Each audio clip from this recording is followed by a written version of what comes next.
আইনি আর আজকে কি হচ্ছে রাত্রে ডিনারে? আজকে সুজির হালুয়া হচ্ছে নতুনত্ব স্টাইলে।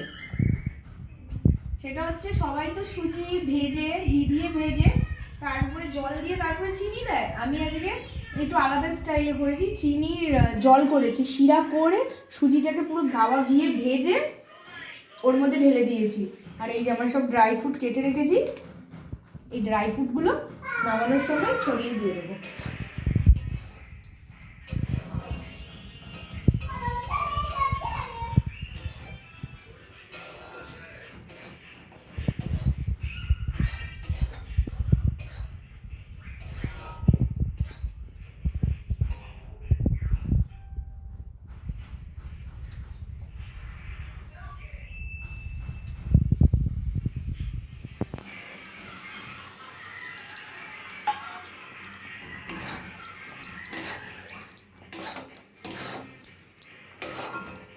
এই সুজির হালুয়া? হ্যাঁ, সুজির হালুয়া পুরো নতুনত্ব স্টাইলে।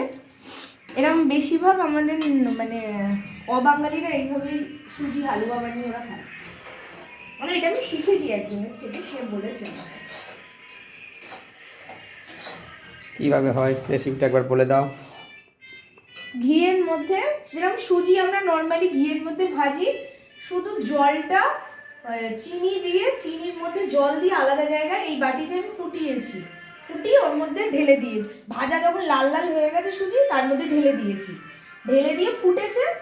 ফোটার পর যখন একটু দেখবো এমনি সুজিটা তো এমনি নর্মালি সেদ্ধ হয়ে যায়, তারপরে এটা ঢেলে দিয়েছি, মানে বাদামগুলো দিয়ে দিয়েছি, এই নামিয়ে নেবো।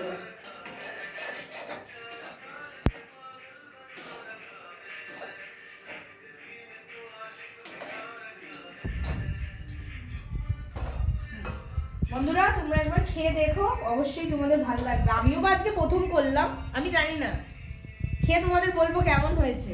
আমি এই প্রথম করলাম।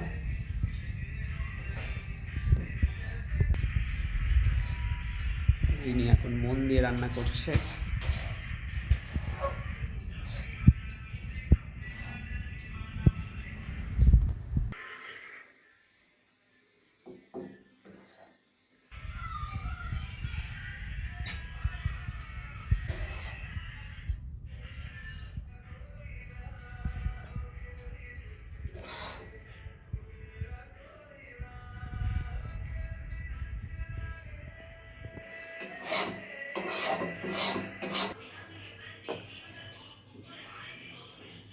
সুজির হালুয়ার সঙ্গে কি থাকছে?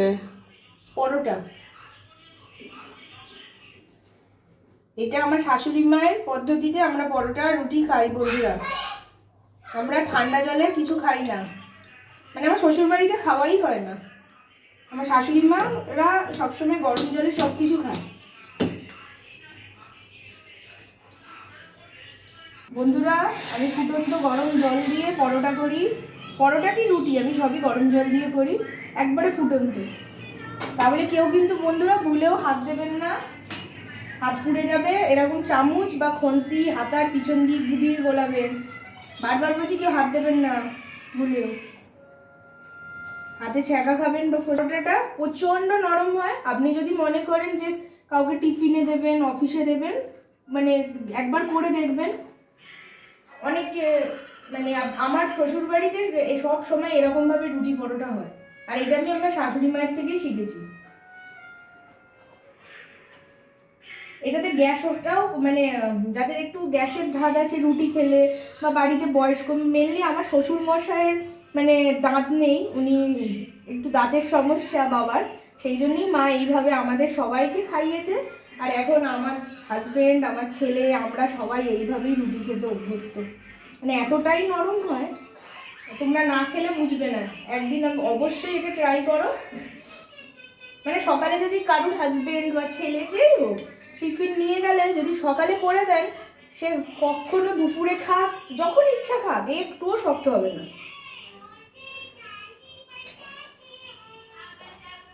এর জন্য রেখে দেবেন 5 মিনিট, কেন প্রচন্ড গরম, হাত দিতে পারবো না, হাতে ছ্যাঁকা খাবো। জিনিস যেন টিকটিকি ফিকটিকি না থাকে, এভাবে রেখে দেবো। একটু ঠান্ডা হলে তারপর আমরা ঠেস করি।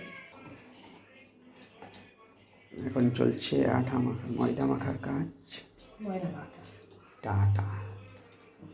ময়দা ছেলেকে দেবো না, তোমাকেও দেবো না ময়দা, আমি নিজেই খাই ময়দা। না তো পরোটা হবে কিসে? আটার, আমি ময়দা খাই না, ময়দা খাওয়া ভালো না বাবা, এমনি ফ্যাট বেড়ে যাচ্ছে, আর তারপরে বাচ্চাকে একবারে ময়দা দিতে ডাক্তার মানা করছে।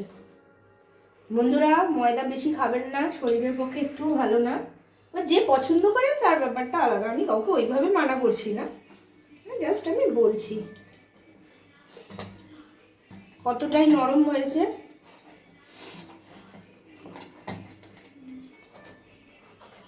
এই রুটিটা করা বন্ধুরা আমি আমার শাশুড়ি মায়ের থেকে শিখেছি, এটা পুরো ক্রেডিট আমার শাশুড়ি মায়ের। রুটি বেলা থেকে করা সবকিছু আমি আমার শাশুড়ি মায়ের থেকে শিখেছি। আর কি চলছে?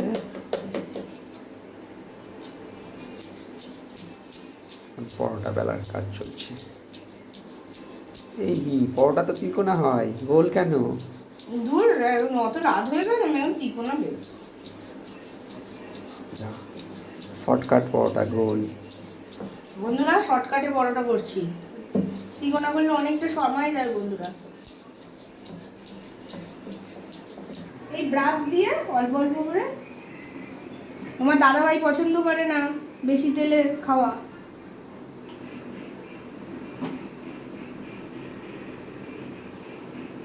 হ্যাঁ, করেন নাকি বেশি তেল খাওয়াই আমি?